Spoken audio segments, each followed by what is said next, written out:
All right, hopefully this actually works this time and it's cool. If you guys were over the other stream that just couldn't seem to, the little stream that couldn't, that tried, we're gonna just kick it off from here. One of the things that we're talking about, and hopefully, you guys can find your way back over here. I've got faith in you guys. But one of the things we're talking about is what we were just saying is that instead of men just looking and saying that, hey, it's fine that you don't have anything but your looks.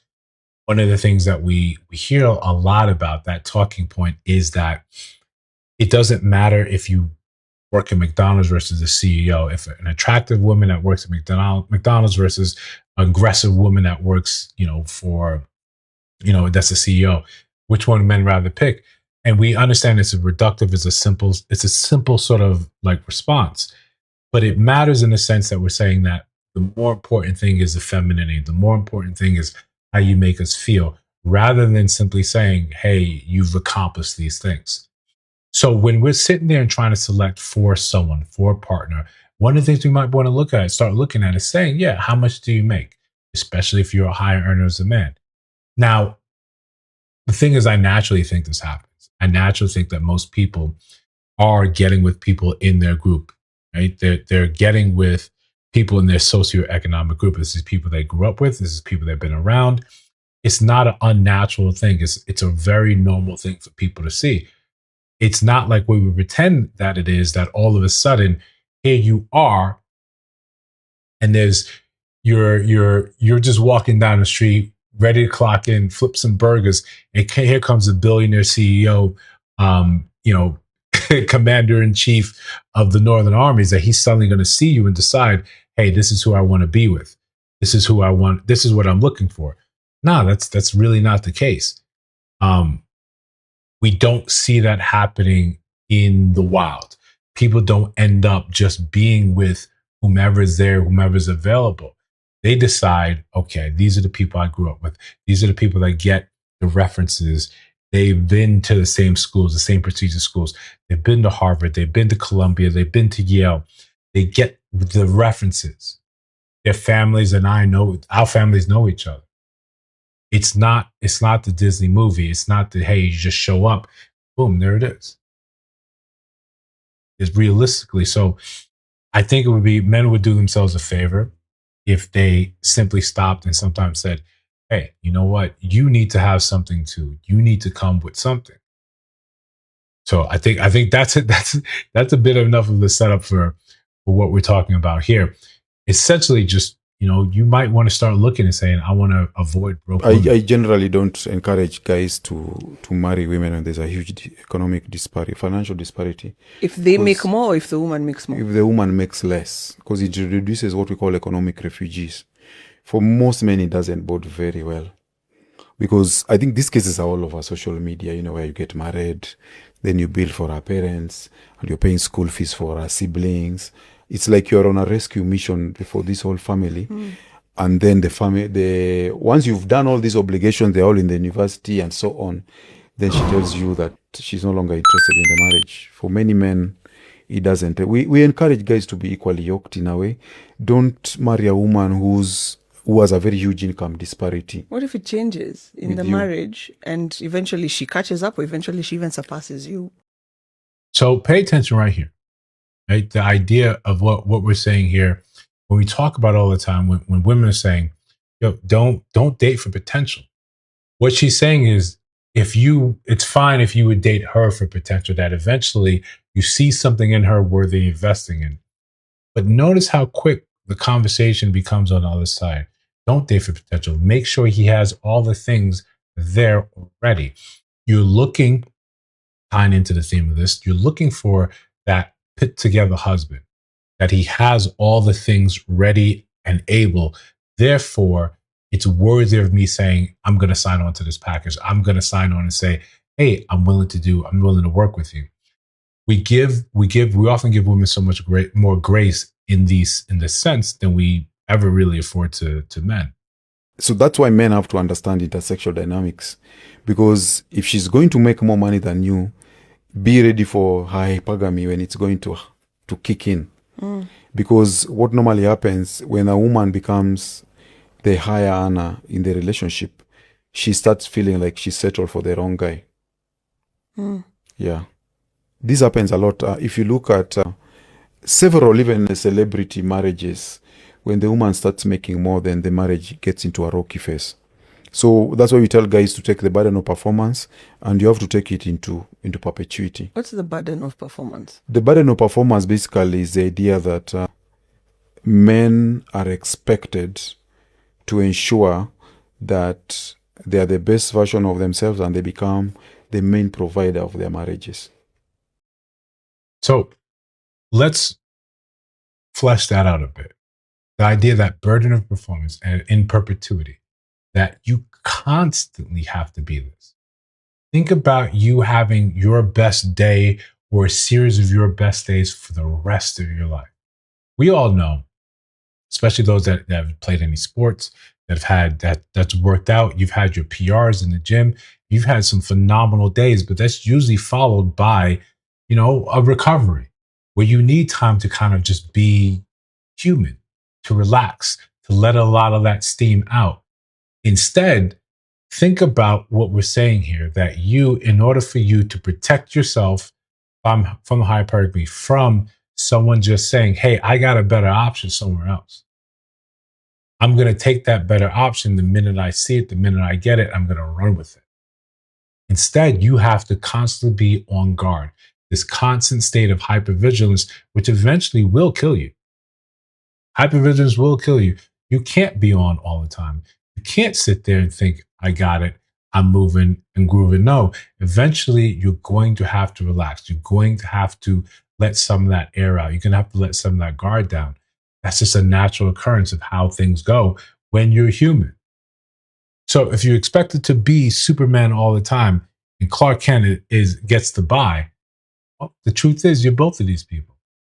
And the world doesn't always need Superman. More often than not, you're going to be Clark Kent. More often than not, you're going to need a place where you can relax. More often than not, you're going to take a financial setback. If you taking a financial setback somehow means your marriage is over, then the smart thing is to encourage men to say, yeah, maybe that's not for you. Maybe this is not a real tenable situation where you can have a viable outcome, i.e. provide for a family, build something together, and then keep your wife. To be fair, we have to realize that a lot of people, hey Jazz, I'm glad you made it over to the second attempt, the second iteration of the stream.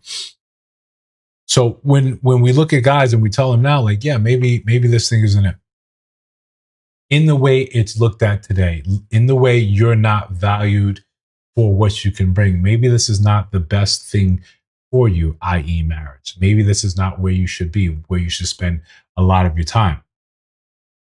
And listen, we got some more examples going to highlight what we're talking about here. We'll let him finish up what he's got to say here. So that the woman feels secure, at least financially, and protected financially because of that role that he's playing. If you don't take up that burden, then a woman feels she needs to work hard so that the family is in a good financial standing. Yeah. And women who are paired with men who are doing well financially, who are good providers, they tend to be more satisfied in their marriages than women who actually have to work hard for the family to be in a good financial standing. But you don't want women who are earning less to be married, but you don't, like, I don't understand.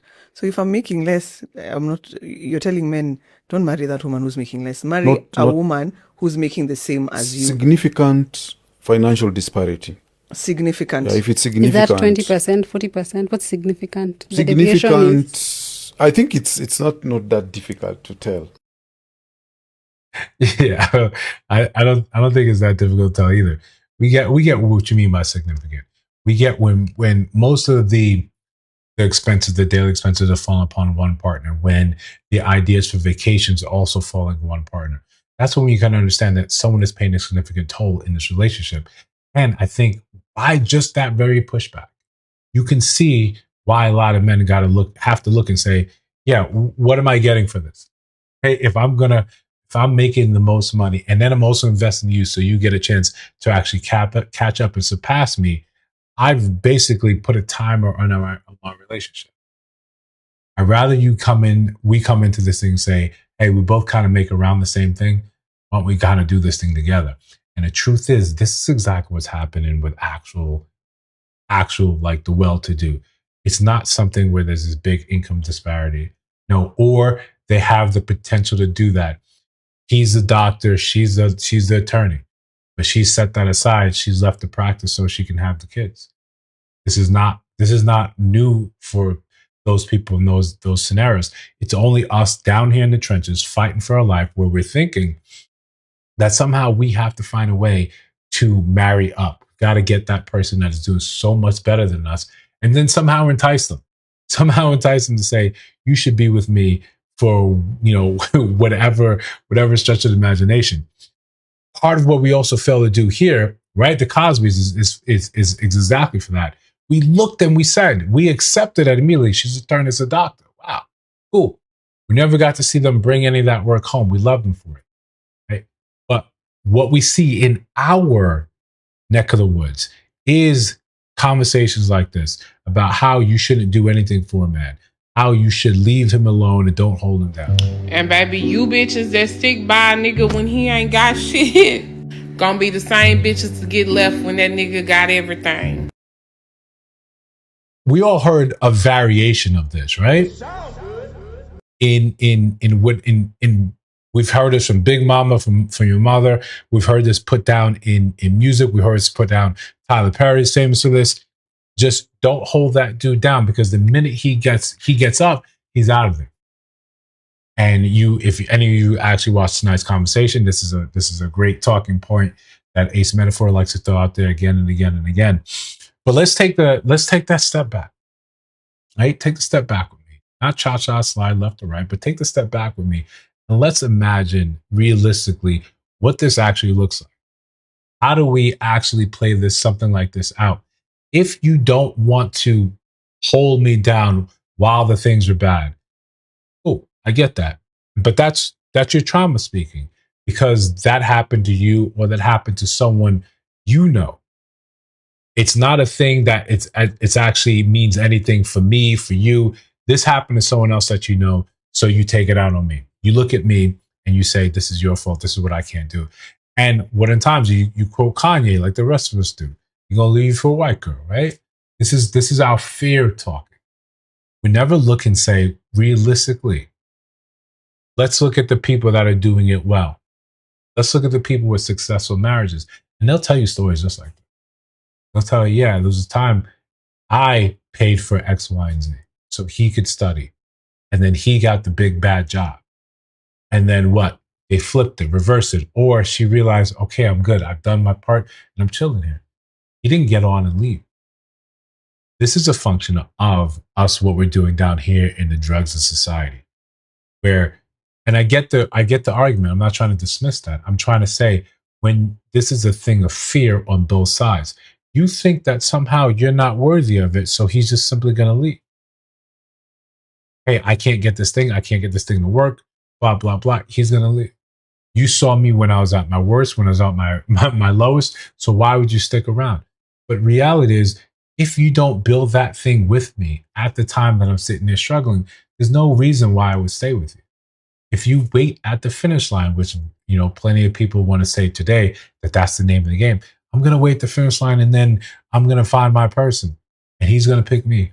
Now, he's going to finish the race and he's going to keep on jogging. He's going to run by past you and say, yo, best of luck. He's going to say absolutely best of luck. There's no reason for me to stay here and be with you. There's no reason for me to stick this out with you because I have no fealty to you. We didn't do this together. You didn't stick by me. You didn't help me in any sort of way. You simply decided, I'm going to live my life, let him build something up, and then at that point, we're somehow going to join. Most men understand the truth behind this. There's no reason for them to do something like this. Right? There's no reason for him to join his life with yours when you haven't actually helped contribute anything to his life. That's not how any of us really think. On a successful end, on the side of trauma, on the side of I haven't been able to get it out the mud, on the side of that I'm living with a lot of my own trauma. I didn't have a dad. I had a mom that was masculine, and I took a lot of those traits. And this is how I sort of behave. Those are the men that are looking and saying, I'm too ashamed for you to see me Now it's down. Those are the ones that saying are constantly looking for, I'm here to use you because you have the qualities, you have a house, you have a stable job, you have a car. I'm using all these things you have. I don't even have a place to stay, so I'm constantly jumping and using your stuff. I'm using everything about you because I don't have the drive, and I probably never will have the drive. So you have these examples. You see this is a large gripe that we see all the time. You deal with this type of man here in the trenches with you, and then you say this is how all of them are. This is how men that actually have made it, have actually made to themselves, the exact same way. And this is how you set yourself up to be stuck in that very same loop again and again and again. And my advice to a lot of men is like, you can't help that. There's nothing you can do for that. Let that person go, let them rock, let them figure it out on their own. I think that's the best move a lot of us can make as men.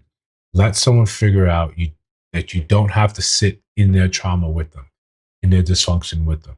You just go, you detach with love, you say, yeah, I wish you the very best. If your mother didn't tell you, I will.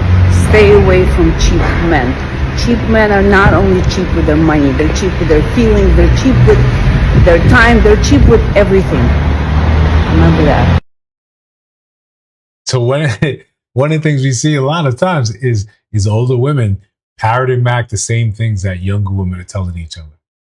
And we think that it's okay, she must know better. When you're learning and when you're in this closed sort of mindset loop, that you've been hurt and then this becomes your entirety of your world. You've been with a man that you deem to be cheap. And we never really get his side of the story. We never get his side to understand what is he talking, what is being said, what is being talked about here, where any of this actually makes any sense. No, we just assume what you're saying is true. But we know these men that don't have, you don't have money. That usually means, right? At least in the hood, we understand this. You don't have money, so you have enough time to sit there and that's why Pookie and Ray Ray end up being so good. She's an old witch. Absolutely. Yeah. This is why Pookie and Ray Ray end up being so good at having sex. They don't have a job. They don't have a job. They have a lot of sex though. They have a lot of babies. They get good at that. They get good at, if I don't have a job, I don't have these expenditures, I don't have money to send your way, I'm probably good at love bombing you. I'm probably good at telling you exactly what you want to hear. So this is just what happens when you've had a bad time. Stuff has been worse for you, and you think this is what I'm going to tell the rest of the women. And I want to be fair now. I want to be fair and have this conversation. A lot of it also comes down to it's competition. Right? And it sounds morbid, it sounds awful, but a lot of it comes straight down to competition.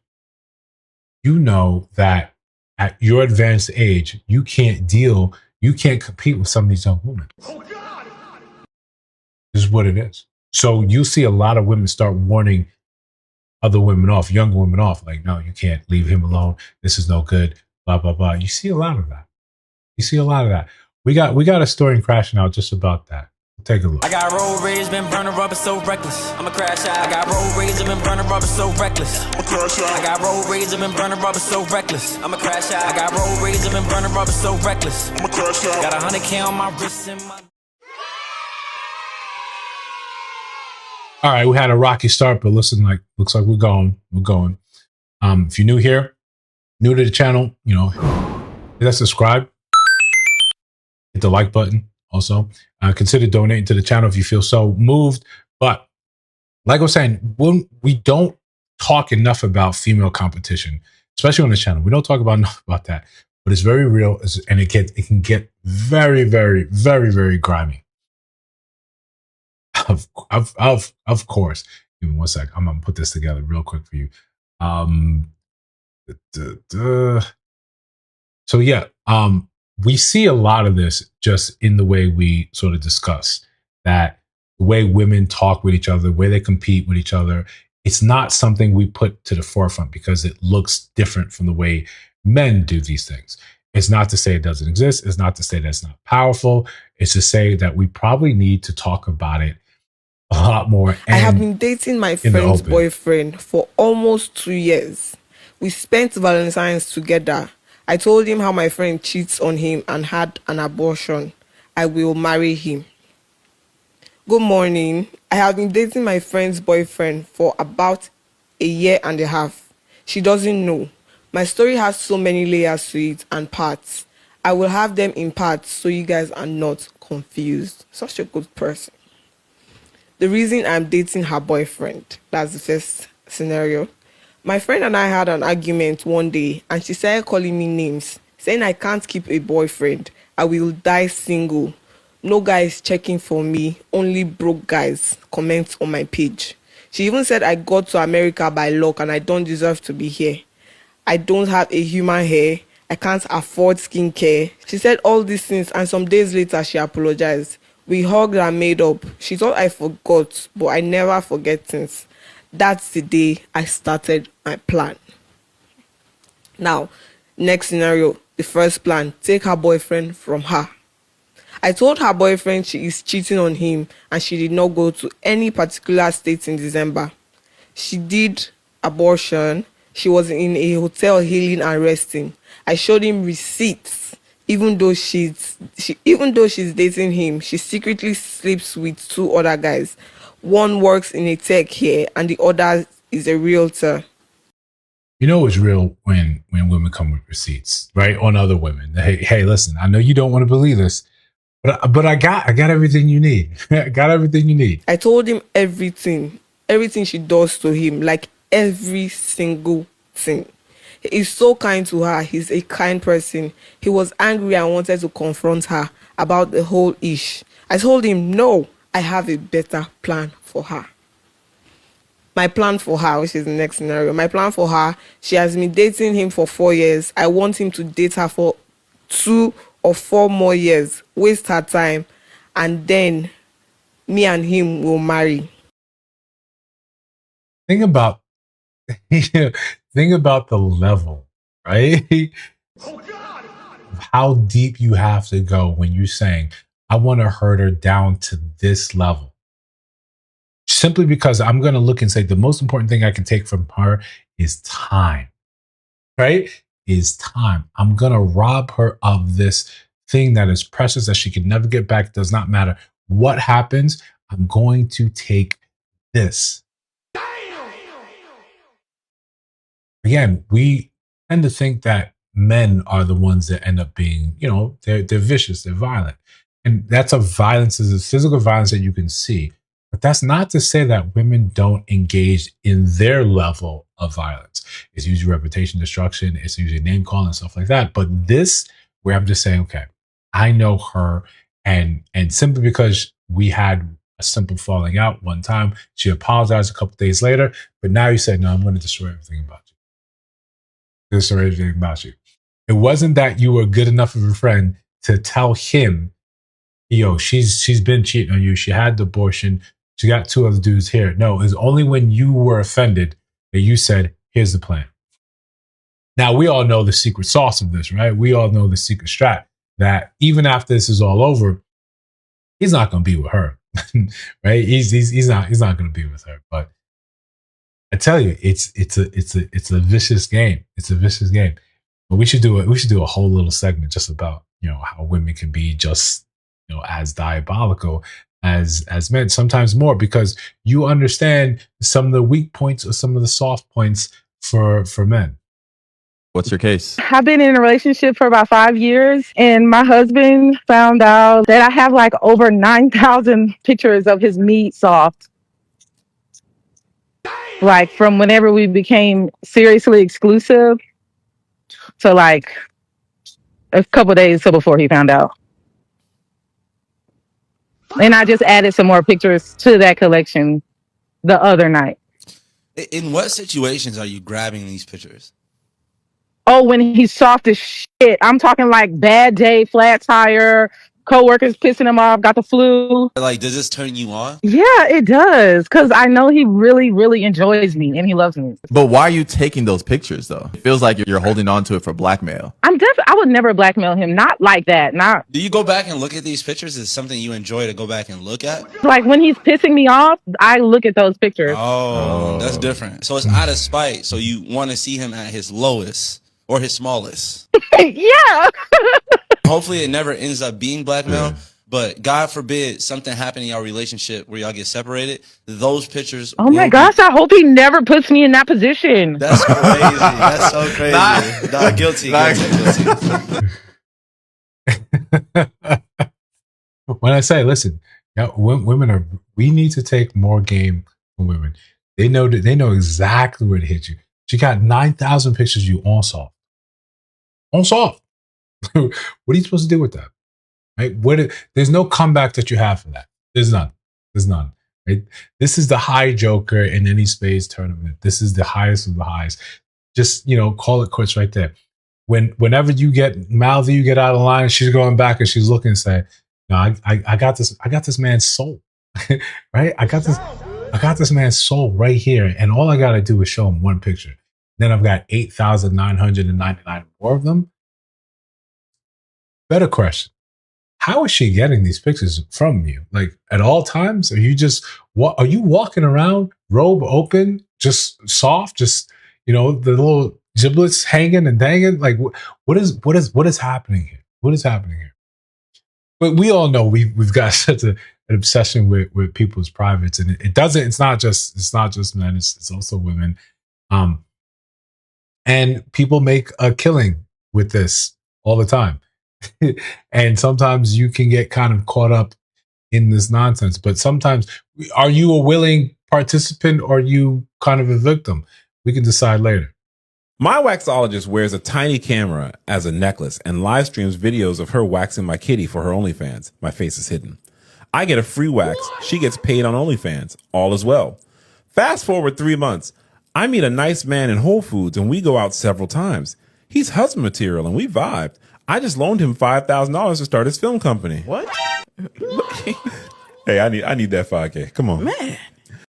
So as a man, let me ask a question for the men.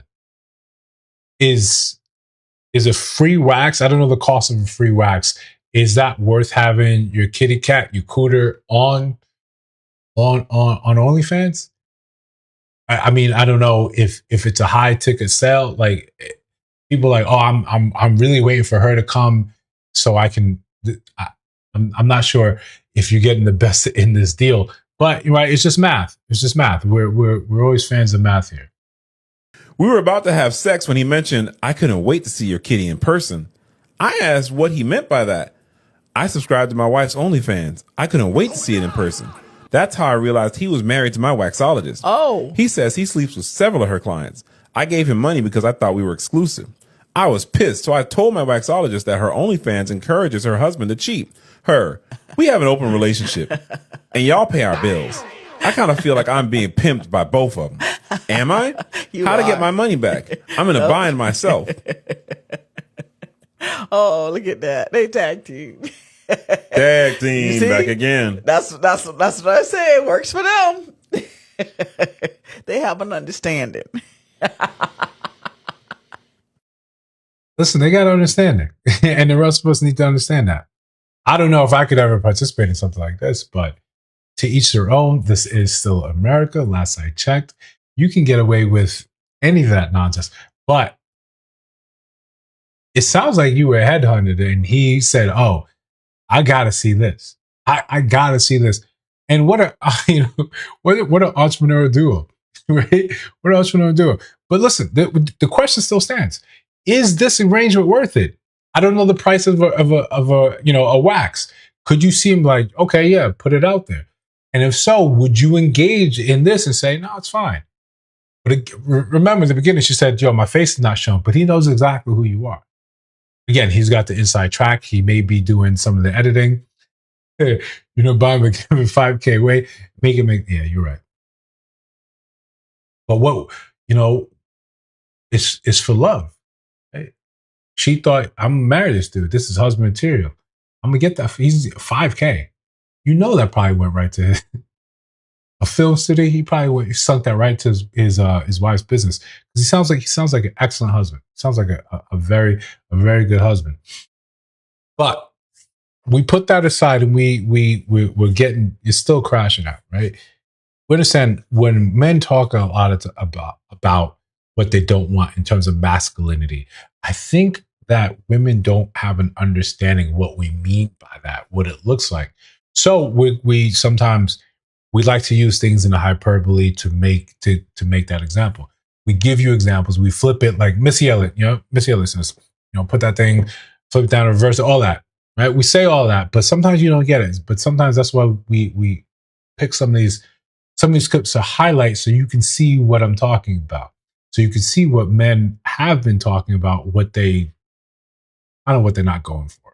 I don't need them. You talk to him like this? That's why it's important for him to be that kind of partner for me. Do you talk to him like this? Like what? Like how you talking to us right now? Do you talk to him like that? You over talking. Yeah. Tell me a lot of women. Yeah, tell me you talk to him like that. I'm gonna tell you something. And you expect him to be a ride or die for you. Can I say this? I ain't gonna say a lot of women. You. I was sitting here listening. There's no way in the fuck, because I done dealt with this. Mm-hmm. There's no way in the fuck. I'm going to sit here and take you serious when you doing this shit to me. I got a mama. Or had. I don't need another mama.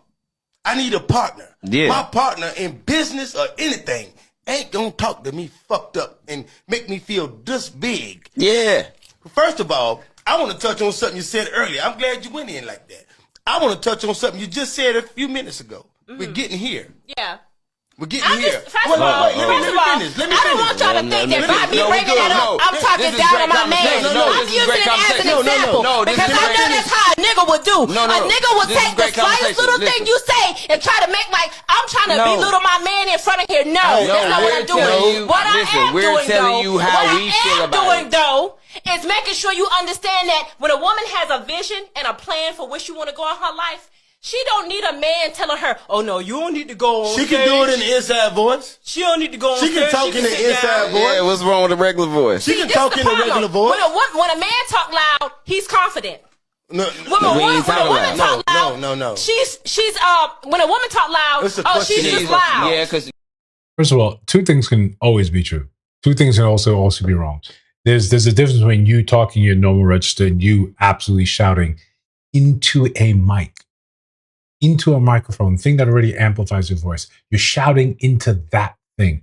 Yo, we get it. When you start over talking as if he or she who talks loudest is the most correct. No, absolutely not. When you see what it happens, and this happens all the time, people end up just detaching from this. It's almost as like this is a natural inclination for a lot of men. Once they see this is useless, they simply detach. They simply take a step back and say, yo, go for it. Go for it. Now, unless you guys are in some sort of intimate relationship, you don't really see the end of this. You don't see how that plays out. She walks away. I told them, and they walk away saying, like, I never want to interact or do business with her again. I don't want to head in these spaces. I don't know how a man puts up with that sort of treatment, that sort of behavior, because it makes us feel small. It makes us feel insignificant. And it is repulsive. Now, again, there's probably some men that get that like that depending on how they grew up, the type of society, type of environment they had in their house, that may make sense to them. That may be appealing. That may be attractive. But for the greater majority of us out here in the dating world, in the wild world, stuff like that, it's disgusting. It's disgusting. And what you see so many times is, yo, but when they do it, it's fine. Okay, accept it as a double standard. When men go out there and shout and be demonstrative, all that, yeah, they look at it and say, okay, yo, cool. When women do it, that's not the same thing. Your power doesn't lie in the same thing that we do. You behaving like that. If I went and I started acting feminine, right, just like you did, right, you would look at you and say that man is in his power. That man is in his place. You look and say, yo, something wrong. So what's going on here? So you trying to jump over ship here and pretend and do the things that men do, and they get mad when people say, what are you doing? It's fine when men do it. Yeah, we know. That's why they do it. That's why we look at them. We recognize that in them when they do it. And we say, cool, kudos, thumbs up. We'd like to see that. You behave in this way to men, around men, they look and say, yo, I'm super good. I'm super good on all this nonsense. But listen, you can agree or disagree. We got a whole segment for that.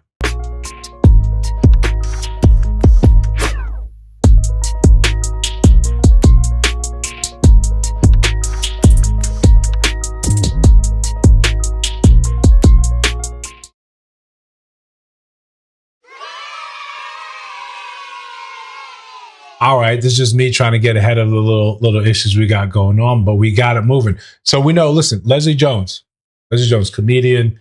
What's the female version of comedian? I get that it's a certain phrase for it. Listen, you said songs for two Jews. Listen, I appreciate you guys actually, supporting this. Subscribe to the channel. I cannot stress that enough.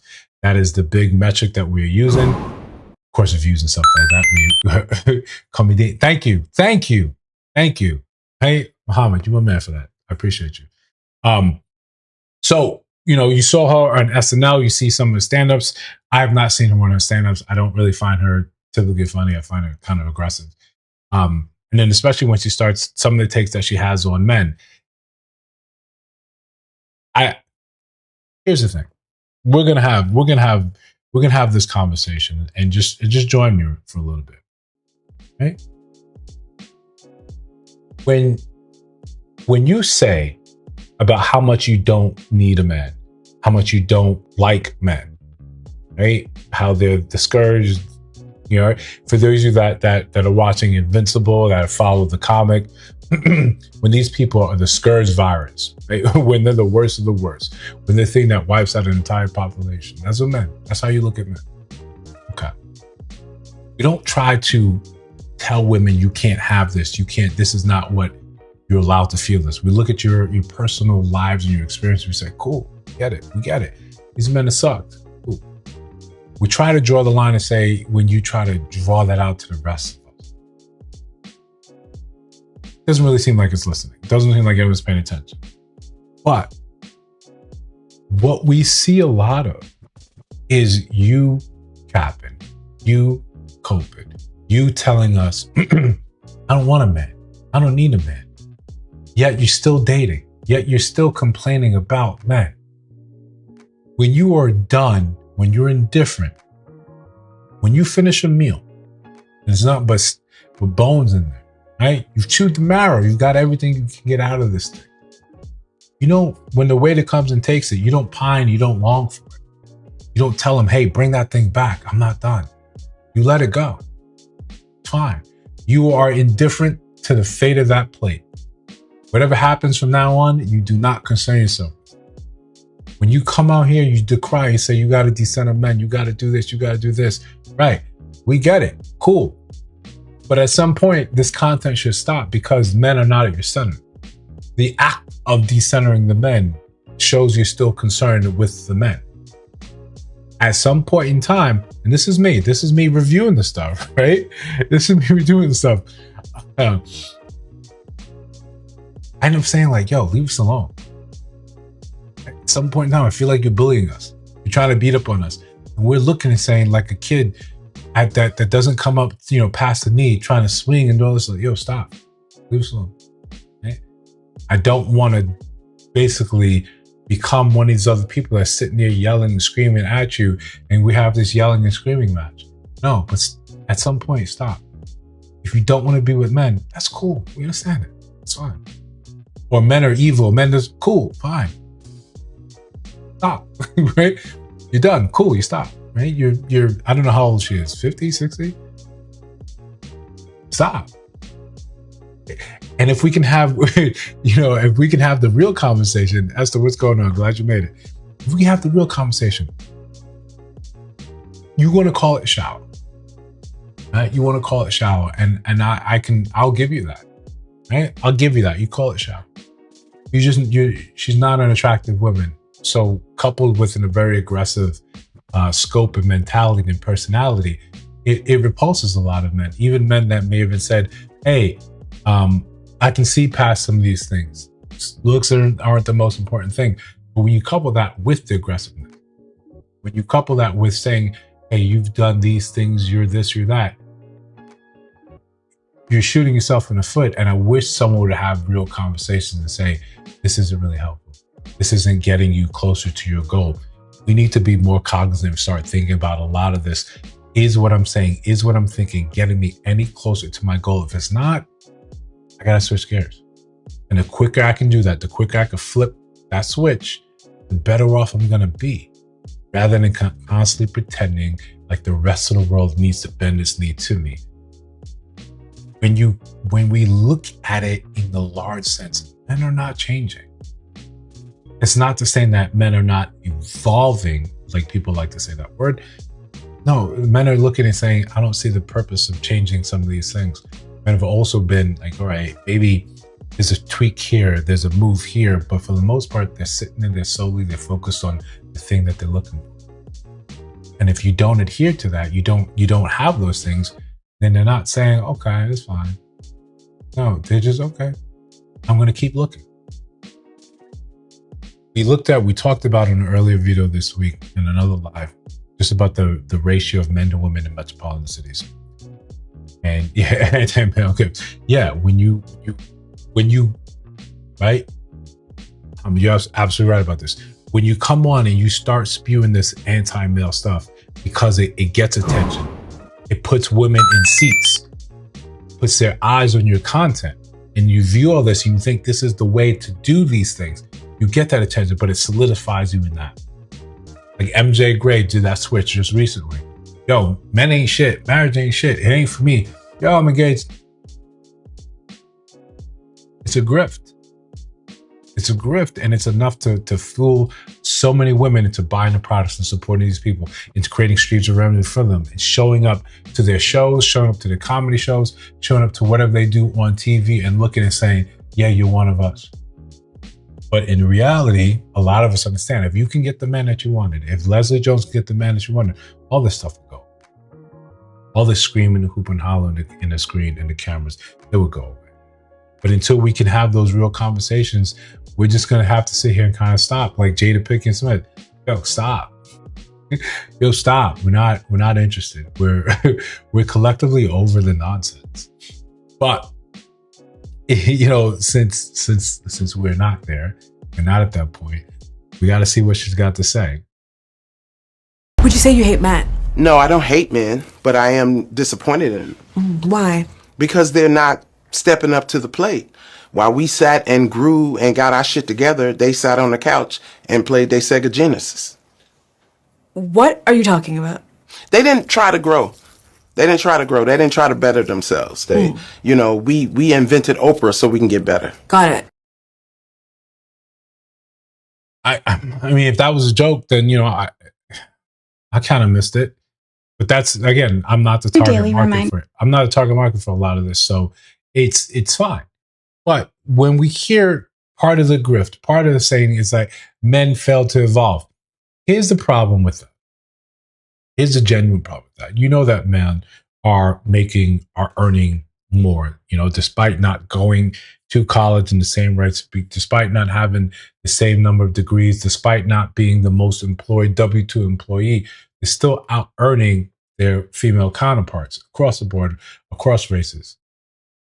And that's because, men, we end up saying we understand part of this is like, if I want a family, I've got to provide. I've got to make this money. We understand that money is going to be an integral part of our lives, of our society. The way you view us is first and foremost going to be by how much we can make, how much we can provide. So we're no stranger to getting after it. Sometimes it's in a legal form. Sometimes it's not in the proper way, but we understand money is going to be intrinsic, not so much money, but what we produce, it's going to be intrinsic to our lives.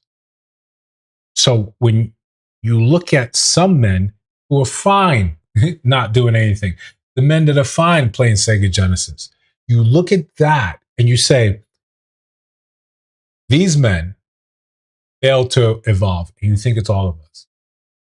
You think of all of us. To be truthful, when you say stuff like this, you offend us. And instead of being demonstrative, instead of decrying and yelling and screaming at you, what do we do? Like we said earlier, we just take a step back. Let you rock. You believe that? Cool. Thumbs up. Do what you got to do. But those end up being the men that you end up isolating. Those are the men that you want. The ones that actually put down the Sega Genesis sticks and said, all right, maybe I got to do something. Right? For those of us that remember playing Mortal Kombat and you had ABC, you had to hit the start button to switch over to ABC. Now went from punches to kicks. We remember those times. Right? Remember those. You're rubbing your finger raw trying to do these motions until you build the proper calluses on the thumb pads. We did that. Right? We played Sonic. Right? Sonic and Knuckles. Sonic and Tails. We had the Game Genie. We stacked them. We did that. We had our time in this one. And some of us put down those things and we made something of ourselves, became better. Now you sit here and you insult us by saying we're still those same people back then. I'm not saying that all men are doing this, but at what point have you dated all men? So why do you get to speak on all men? You don't like it when men say all these women are bitches, all them are gold diggers. You don't like any of that. And we understand there has to be a more nuanced way of communicating and having these conversations. But time and time again, it's part of the grift. Right? It's part of the grift. You're supposed to say these things. You're supposed to talk about that. What did you do? You played the Mortal Kombat? Tavares? Yeah. You say all these things. Yes, everyone on that platform. So you got to look at sideways. You got to look at her sideways. You come up there. Who's that other actress that she went on that show and said that? Both of them are at the later stage of their lives and age, single. No man saying I want to get anywhere near this. Especially the men, specifically the men that they say they would want. They don't want to touch anything like this. And you're damn near like, again, someone can check her age. I think she's 58, 60. The game's over. The jersey is, I don't want to say it's in the rafters because that goes for peak performance. Right? That's where Sonic, Street Fighter, Madden. Oh yeah, no, Sega. Yeah, we Toe Jam and Earl, we'll Sega, definitely Sega household. Right? But Sega. We had we had the Sega Saturn. That was phenomenal for all the 4 or 5 games we had it. But it introduced us to Marvel vs. Capcom, and that was game changing in my house, in my circle. But the people that you want, the men that you want in your life doing these things, you look at them and you insult them by comparing them to people that are 20 years removed in terms of effort, in terms of ambition, in terms of motion, in terms of movement. And you say it's the rest of us. Then we just look and you say, cool, you're on the list of people never to talk to, never to engage with. And you can't bridge that gap because your attitude doesn't seem to change. If you see clips of her stand up, it's the same thing. Men not evolving. Listen, if evolving meant that you were the prize for the evolution, then I don't want that. I don't want that. No. Men are saying all the time they don't really want a masculine. And Leslie Jones, you continue to embody that. You continue to push that forward and then look at men and say there's something wrong with them. At some point, we have to call this what it is narcissistic sort of behavior where you can't realize that the rest of the world is not going to bend the knee to the Iron Throne. They're going to look and say, no, I'm good exactly where I am. You want all of us to acknowledge that somehow what you're saying is superior. Makes sense. We're saying it doesn't. We don't want that. Doesn't matter what you say about it. You can't convince us. You can't shout us. You can't make a joke. You can't. No, we don't want it. No, thank you. No, thank you. But yeah, keep on keeping on. Maybe that'll work out. Maybe you'll find someone that makes sense too. But again, it's not just Leslie Jones that has some of these talking points. It's not. This is something that's seeped into the normal sort of consciousness. Leslie Jones is exhibit A, conspiracy theories. Yeah. Sorry, conspiracy theories on Leslie Jones. that should be a whole call-in show. But like I said, this type of conversation is seeped into. Yes, it's definitely humiliating. Ritual. I seeped into the national consciousness. This is how sort of women are pushing some of these narratives. Your daily reminder that he would still be going out to work a job even if he didn't have a wife and kids. It's the bare minimum, and it's not his permission slip to treat you and your kids like shit. Now, of course, I'm never going to say you should be out here treating people like shit. That's not what we're saying. But the idea that, hey, he was going to have to go to work anyway, so let me take away the importance of what he's doing so I can feel better about myself. Let's look at this. Let's have this understanding. If I'm going to work and you get to benefit from that because I had to do it anyway. 80% of my salary is going to you and the kids and the family. And almost like cockroaches, we're willing to live a reduced form of living simply just to get on by. We don't need the fancy accoutrements. We don't need X, Y, and Z. We're fine with the bare minimum because our mind doesn't go there. Our mind starts looking and casting towards the future. If I live bare bones, if I go into monk mode now, I do the beans and rice like Dave Ramsey says, how far can I get ahead? Hey, I'll live in my car. I'll keep a gym membership, shower there, go to work. I'll keep that up because now I can get ahead. I don't have to pay this rent. I don't have to pay this mortgage. Imagine how much I can save in a year, 2 years, 3 years. Men that have families put in extra hours. Yes, one, because if there's a stay-at-home wife that can actually watch the kid, that is helpful. But two, because they know it's necessary. Not for what you have to pay for today, but for the future expenses, for the future proofing, for the future casting. So to reduce the man saying, you would have to do that anyway. Flip it. Right? Mrsochimaeze, flip the thing. You'd have to take care of that kid anyway, right? If I wasn't there. I made you a single mom. You'd have to take care of that kid. You'd have to clean. You'd have to cook. So why should you get any credit for that? Now it sounds icky, right? It sounds disgusting when you say it like that. It sounds like you don't appreciate. Yeah, that's exactly what it sounds like to us. All the things that humans would have to do in the absence of another one does not negate the importance of it. It does when you want to make someone feel good. It does when you want to put someone down. It does when you want to pretend like what they're doing is not important. You would have gave birth even if I wasn't in the room with you, right? So it's not important. You would have had to wake up when that kid was crying in the middle of the night anyway. You would have had to lose sleep for the next 4 years anyway. So why should you get credit for it? You had to do that anyway. You're just doing what your body was designed to do anyway. Those hormonal changes, the way you think, the way you smell, the way you interact with the world, all changes because you got pregnant, because you gave birth. You're going to do that anyway. I get credit. All that icky. It sounds awful. When you want to reduce men and say, yo, he had to work anyway. He had to eat anyway.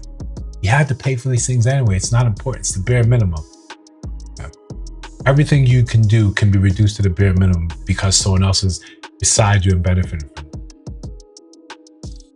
You had to raise our kid. You had to give your body over. Anyway, it's the bare minimum. Body was designed to do that. Now it starts sounding very 1900s-ish, right? It sounds awful when you hear it like that. But that's the reality of it. When you say this to us and you say it flippantly, you keep on moving. And what we see about it all the time is people that probably don't really have men in those situations. Because men are not on social media having their story times, of telling their story about, hey, this, and that. And then having all the men in the comments saying, clock it. You don't have that. So we have one-sided stories and no one pushing back on some of these things. No one, but I'm here, I'm pushing. We're pushing back here. We just want to introduce some logic and understanding into what we're saying, that these people that you're decrying, you're making fun of, you're making light of, you're saying they're doing the bare minimum, they are people too. They have their struggles, they have their things that they go through. To expect them to constantly show up for you in the way you deem worthy is ridiculous. Again, what men end up doing, just saying, I'm gonna take a step back. Kid or no kid, marriage or no marriage, I'm gonna take a step back.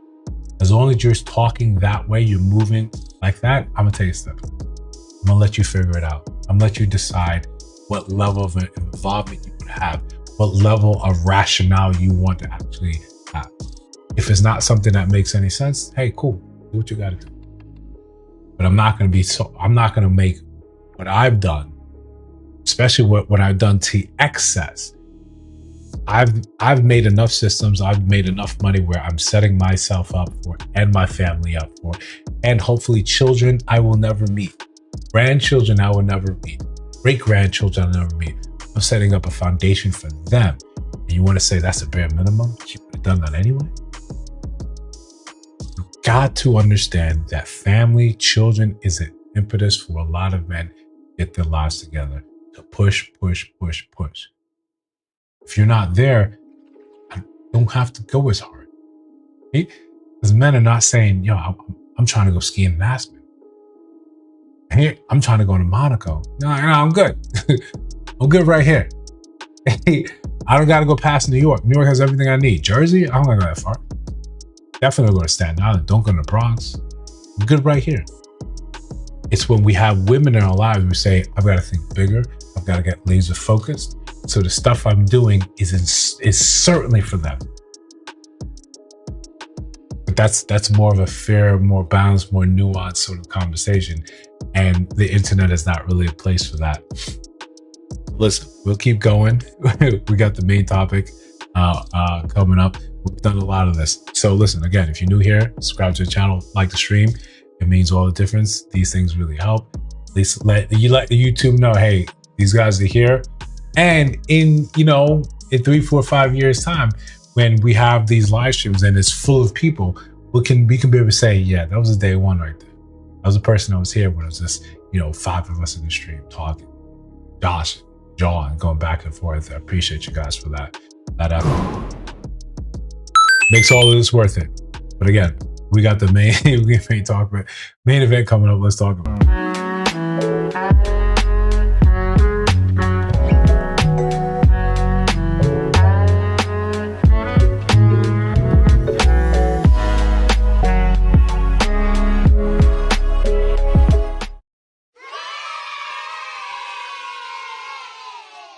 All right, listen, here we go. So we talked about earlier about the wifely duties, about it becoming a thing that has to be unlocked behind the paywall. That if you're not deserving of it, you don't see it, you don't get it. But this starts with a different sort of modus operandi when we look at things that are feminine, right? In that feminine sense. Right? I'm going to be reductive here. We're just saying something as simple as cooking, cleaning. I've seen clips where on the whatever podcast, when I was saying, hey, on the first date or when I'm getting to know, I have to come over and I have to do my laundry. And the woman on there would say, laundry? Absolutely not. Absolutely not.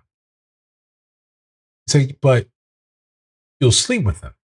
You'll do things to him, right? That would make your mom blush, but you won't do his laundry. And they're like, no, that's a different type of intimacy. And this is where a lot of male brains end up short circuiting. We don't get that. Because we and this is a stream for us to understand, or at least to be very clear. We may have been wrong about you. We thought that this thing, this part of you, this intimacy, was like a flower, was an innocent thing, or a thing to be treated with reverence. Cooking, like, hey, you got some food, I'll throw something together, I'll cook for you before I'll sleep with you. That's always my thing. I enjoy cooking. But if I cook for you and you tell someone else, he cooked for me, versus, we slept together. There's a difference there. There's a different level of intimacy. That's the way we look at it. That's the way we made the assumption you looked at it. But like most things, like I say, and in most videos, I could be wrong. You can hook up with someone in the first night if you find them attractive. Yeah. How long until you cook for a guy? Bro, they better be my fucking husband. Boyfriend, husband, I gotta fuck with him heavy. No premarital cooking? No. Why would you wait until marriage for that? Because you cannot give any bitch anything or they'll use you. I agree, yeah. Why does cooking seem more extreme than sex? Like, it's more sentimental. Cooking is more sentimental. Yeah, like anybody can. Anybody can.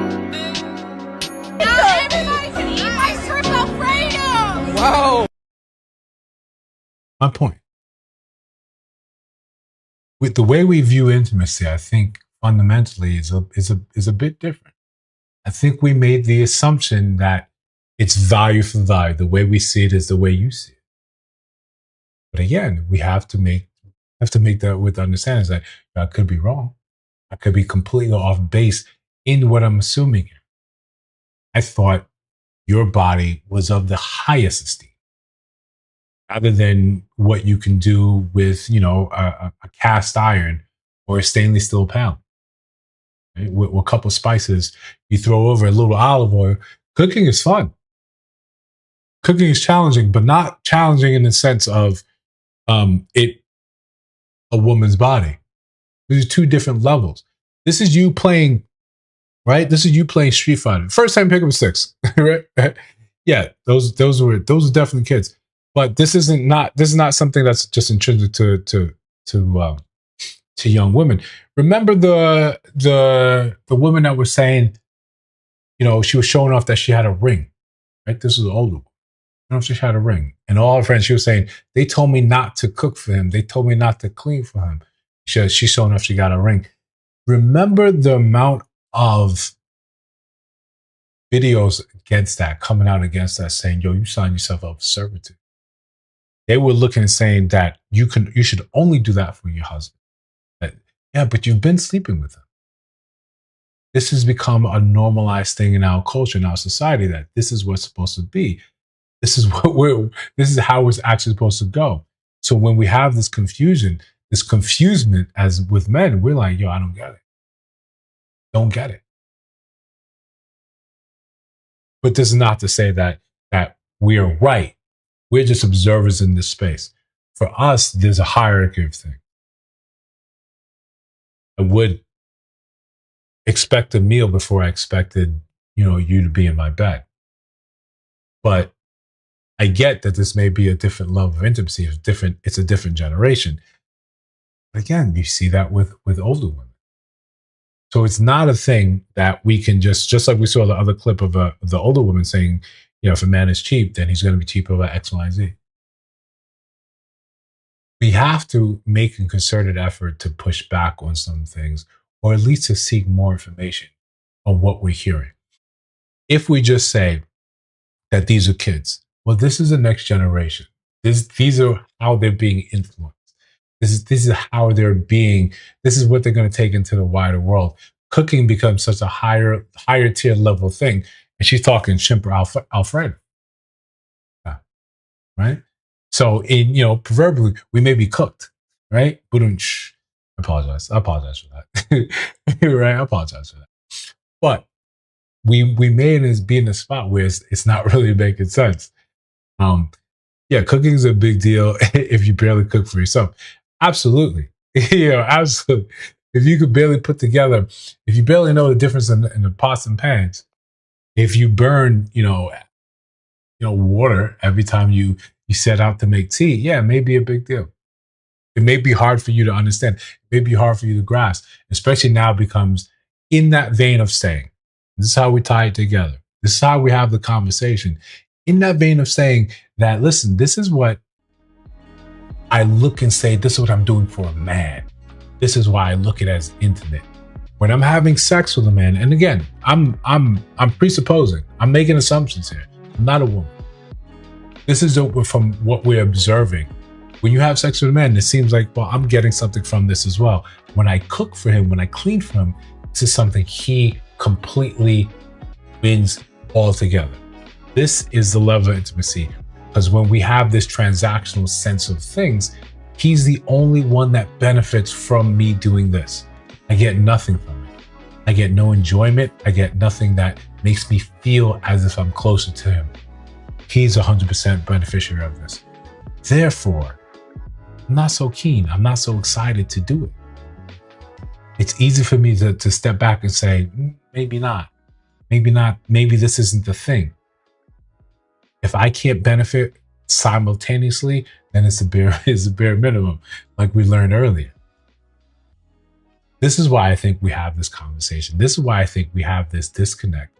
We don't get that in order for you to be the person that gets chosen, male and female, you know you have to exhibit the things that the person is looking for.